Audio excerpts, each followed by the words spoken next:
The first book of Samuel, chapter 22. David therefore departed thence, and escaped to the cave Adullam. And when his brethren and all his father's house heard it, they went down thither to him.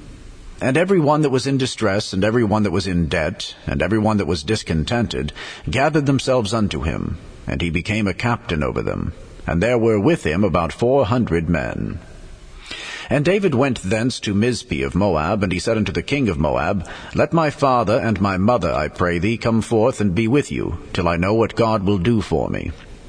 And he brought them before the king of Moab, and they dwelt with him all the while that David was in the hold. And the prophet Gad said unto David, Abide not in the hold, depart and get thee into the land of Judah. Then David departed and came into the forest of Hereth. When Saul heard that David was discovered, and the men that were with him, now Saul abode in Gibeah under a tree in Ramah, having his spear in his hand, and all his servants were standing about him. Then Saul said unto his servants that stood about him, Hear now, ye Benjamites, will the son of Jesse give every one of you fields and vineyards, and make you all captains of thousands and captains of hundreds, that all of you have conspired against me, and there is none that showeth me that my son hath made a league with the son of Jesse? And there is none of you that is sorry for me, or showeth unto me that my son hath stirred up my servant against me, to lie in wait, as at this day? Then answered Doeg the Edomite, which was set over the servants of Saul, and said, I saw the son of Jesse coming to Nob, to Ahimelech, the son of Ahitub. And he inquired of the Lord for him, and gave him victuals, and gave him the sword of Goliath the Philistine. Then the king sent to call Ahimelech the priest, the son of Ahitub, and all his father's house, the priests that were in Nob. And they came, all of them, to the king. And Saul said, Hear now, thou son of Ahitub. And he answered, Here I am, my lord. And Saul said unto him, Why have ye conspired against me, thou and the son of Jesse, in that thou hast given him bread and a sword, and hast inquired of God for him, that he should rise against me to lie in wait, as at this day? Then Ahimelech answered the king, and said, And who is so faithful among all thy servants as David, which is the king's son-in-law, and goeth at thy bidding, and is honorable in thine house? Did I then begin to inquire of God for him? Be it far from me. Let not the king impute anything unto his servant, nor to all the house of my father. For thy servant knew nothing of all this, less or more. And the king said, Thou shalt surely die, Ahimelech, thou and all thy father's house. And the king said unto the footmen that stood about him, Turn and slay the priests of the Lord, because their hand also is with David, and because they knew when he fled, and did not show it to me. But the servants of the king would not put forth their hand to fall upon the priests of the Lord. And the king said to Doeg, Turn thou and fall upon the priests. And Doeg the Edomite turned, and he fell upon the priests, and slew on that day 75 persons that did wear a linen ephod. And Nob, the city of the priests, smote he with the edge of the sword, both men and women, children and sucklings, and oxen and asses and sheep, with the edge of the sword.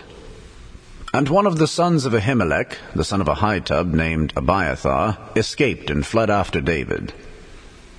And Abiathar showed David that Saul had slain the Lord's priests. And David said unto Abiathar, I knew it that day when Doeg the Edomite was there, that he would surely tell Saul, I have occasioned the death of all the persons of thy father's house. Abide thou with me, fear not, for he that seeketh my life seeketh thy life. But with me thou shalt be in safeguard.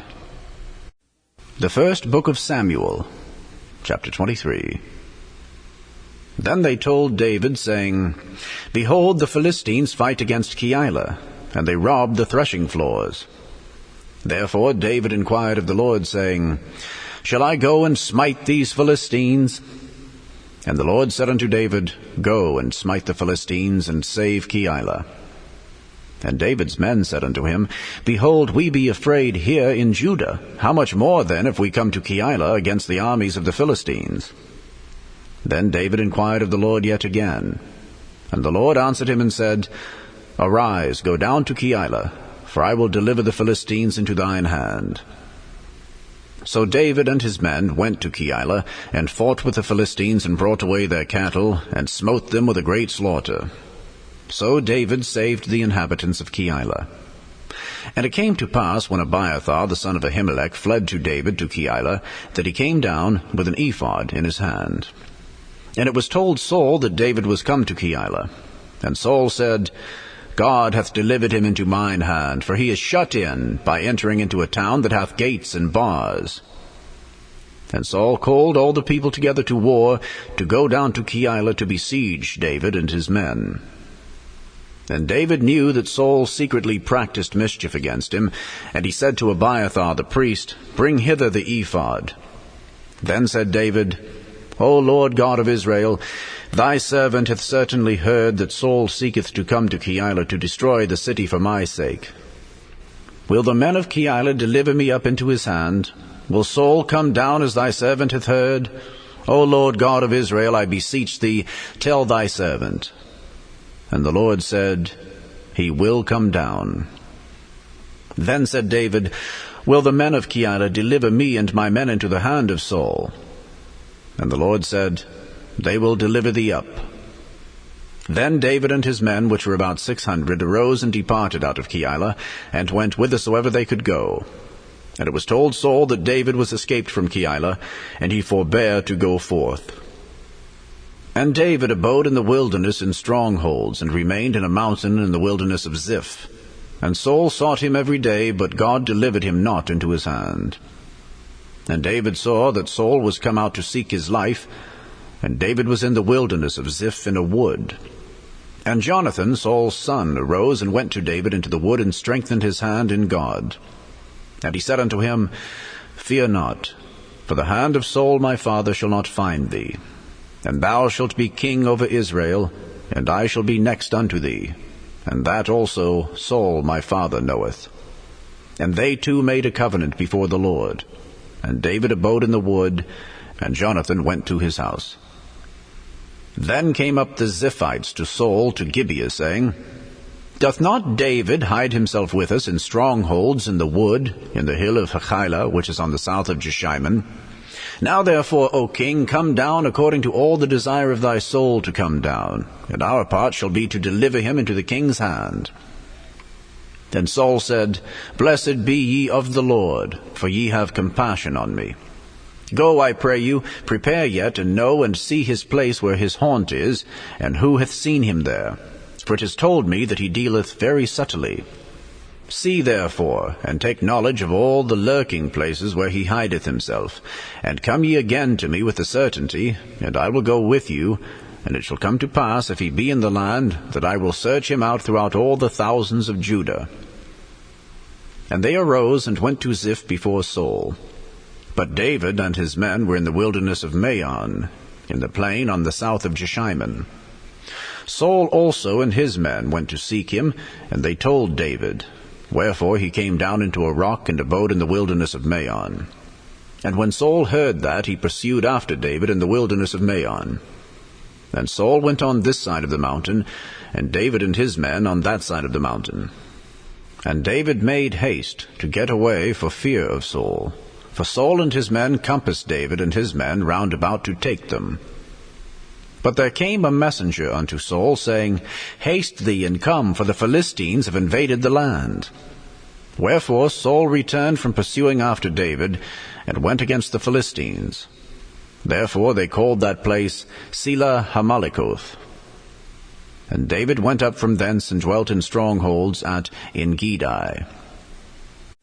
The first book of Samuel, chapter 24. And it came to pass, when Saul was returned from following the Philistines, that it was told him, saying, Behold, David is in the wilderness of En-gedi. Then Saul took 3,000 chosen men out of all Israel, and went to seek David and his men upon the rocks of the wild goats. And he came to the sheepcotes by the way, where was a cave. And Saul went in to cover his feet, and David and his men remained in the sides of the cave. And the men of David said unto him, Behold, the day of which the Lord said unto thee, Behold, I will deliver thine enemy into thine hand, that thou mayest do to him as it shall seem good unto thee. Then David arose and cut off the skirt of Saul's robe privily. And it came to pass afterward that David's heart smote him, because he had cut off Saul's skirt. And he said unto his men, The Lord forbid that I should do this thing unto my master, the Lord's anointed, to stretch forth mine hand against him, seeing he is the anointed of the Lord. So David stayed his servants with these words, and suffered them not to rise against Saul. But Saul rose up out of the cave, and went on his way. David also arose afterward, and went out of the cave, and cried after Saul, saying, My lord the king. And when Saul looked behind him, David stooped with his face to the earth, and bowed himself. And David said to Saul, Wherefore hearest thou men's words, saying, Behold, David seeketh thy hurt? Behold, this day thine eyes have seen how that the Lord hath delivered thee today into mine hand in the cave. And some bade me kill thee. But mine eye spared thee, and I said, I will not put forth mine hand against my Lord, for he is the Lord's anointed. Moreover, my father, see the skirt of thy robe in my hand. For in that I cut off the skirt of thy robe, and killed thee not, know thou, and see that there is neither evil nor transgression in mine hand. And I have not sinned against thee.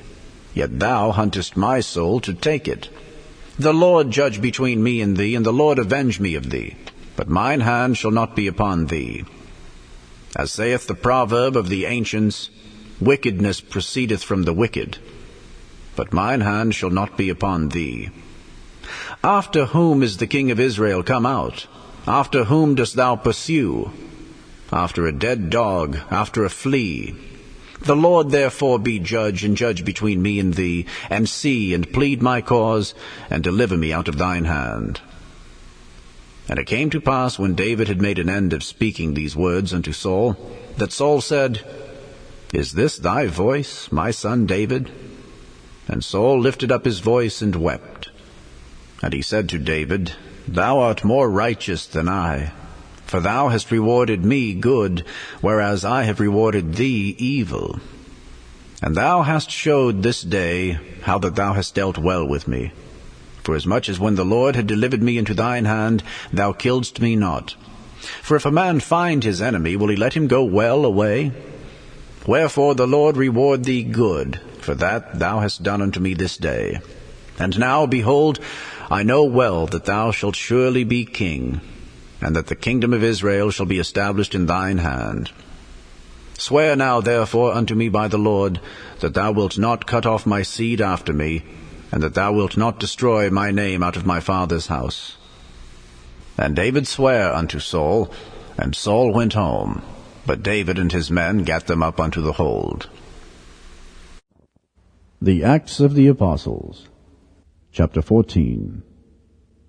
And it came to pass in Iconium that they went both together into the synagogue of the Jews, and so spake that a great multitude both of the Jews and also of the Greeks believed.